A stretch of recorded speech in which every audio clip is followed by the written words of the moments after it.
A warm greetings to everyone. This is Ritika from class 11th, Powai Public School, and today I would like to narrate a story on the topic Miracles Happen When We Believe in Them. There was a little wooden bench beside the window of St. Mercy Hospital. Every evening at exactly 5:30 p.m., an old man sits there with a paper bag of muffins and a small bouquet of marigold flowers. No one knew who he was waiting for. One rainy evening, I was volunteering there, just a 16-year-old girl trying to earn community hours. He looked up at me, smiled, and said, "Would you like to have a muffin?" I nodded, and for some reason, I sat beside him. He told me his name was Mr. Dev and that he had been waiting there for 7 years. 7 years? I exclaimed. He nodded, and he said, "My daughter loved the food. She said the world looked pretty and the sky bright." Days passed. Every day at 5:30 p.m. with muffins and marigolds, he was there. He did not stop showing up. One evening I asked him, "Mr. Dev, do you ever get tired of waiting?" He smiled, his eyes glistening, and whispered, "Dear child, miracles take time, and I believe it will happen." Weeks passed, and one week his bench was empty. I didn't know what happened to him. A nurse came up to me and said he was admitted in the ICU. I went there to see him. He was so fragile, like a whisper about to fail. I looked up at him.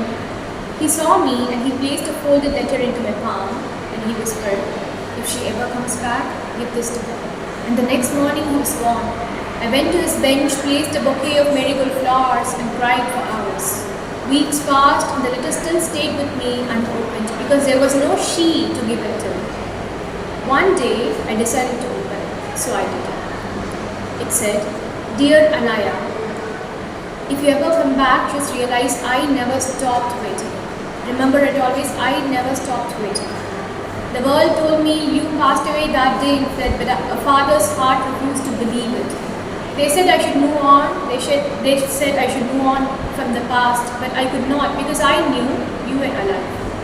And I know one day would come back because loving is not about letting go. It is about holding on until miracles find their way back."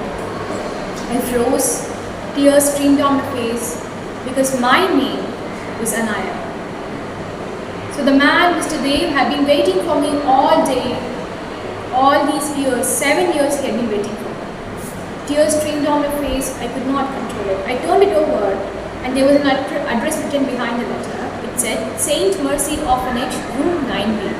That was where I had been left 16 years ago. I had no parents. I never knew who my real parents were. I started crying.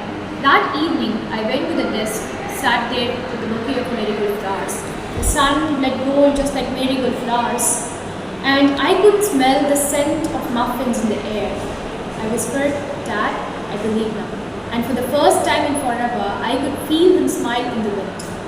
Maybe, just maybe, miracles don't bring people back, but they make us realize that they never really lived. Thank you. I hope you all would have learned something.